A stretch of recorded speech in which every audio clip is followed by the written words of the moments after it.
In a direct fallout of the cancellation of the Agusta Westland chopper deal, the Indian Air Force could possibly divert operational helicopters for VVIPs.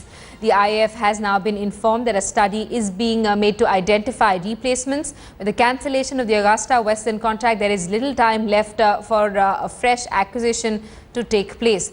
Headlines Today, remember, was the first to report the move to cancel the controversial multi-crore chopper deal, where former Air Chief S.P.Thagyi has also been accused of lobbying for the Italian chopper company.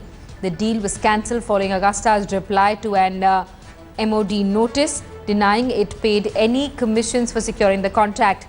The CBI investigation is already underway and FIRs against 12 people have been filed. The government was forced to admit in March last year that there were suspicions of commissions that were paid to an English middleman who was then arrested by Swiss authorities on charges of bribery. All right, for more, let's get a word from our correspondent Jugal Purohit, who's joining us from our newsroom this morning. Jugal, we're being told that the Indian Air Force could be asked to divert operational helicopters for VVIPs. Why is that being done, considering the fact that Agusta Westland had not really supplied any choppers till now? Well, Simi, the Agusta Westland company has supplied 3 helicopters to the Indian Air Force. But essentially what happens is that the Indian Air Force is essentially the one responsible for this communications cordon, which essentially entails carriage of VVIPs. And in the event now that the MOD has actually cancelled this deal and there will be no further AW101s which will come to the communications cordon, it will be incumbent on the Air Force to try and find a solution, because the VVIP travel movements cannot stop. Essentially, what we are being given to understand is that the Air Force has already carried out a study in which they've identified the kind of helicopters which can be modified and placed into the VVIP squadron so that the movements and the travel cannot, or rather does not get affected. Now, where will these aircrafts come from? These aircrafts will come from the existing fleet of the IAF.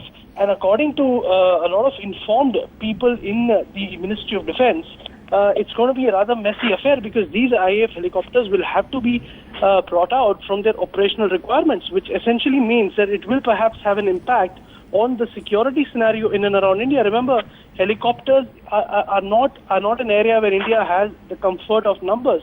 But because of this situation developing in such a way that there is no other option and the VVIP movements cannot stop, they will have to, without any alternative, divert helicopters from the operational requirements of the IAF. All right, so the Indian Air Force will have to divert choppers from its operational fleet, putting more pressure on the Air Force. Jugal Purohit, also tell me that considering the fact that the Indian Air Force has Pavan Hans choppers in its fleet, what are the other kind of choppers that it has, and which are the ones that are most likely to be diverted towards VVIP movement? Well, given the fact that, we're talking about VVIPs and the security concerns are the utmost, the aircrafts which will have to fly cannot be just any aircrafts of the IAF. They have to be aircrafts which are completely configured, completely secured, bulletproof. All the electronic countermeasures have to be brought in, which means that the aircraft which will be deployed will be an extremely advanced helicopter. In this event, the Pavan Hans fleet, as we are aware, is not operated by the IAF, but yes, a lot of old IAF aircrafts do go there and actually are transferred to the Pavan Hans for civil passage. But that cannot apply in this case. And the Indian Air Force, as of now, operates a largely Russian fleet of helicopters when it comes to medium lift or transport capability, which primarily means the Mi-17 helicopters, which the new version V5 has just been inducted.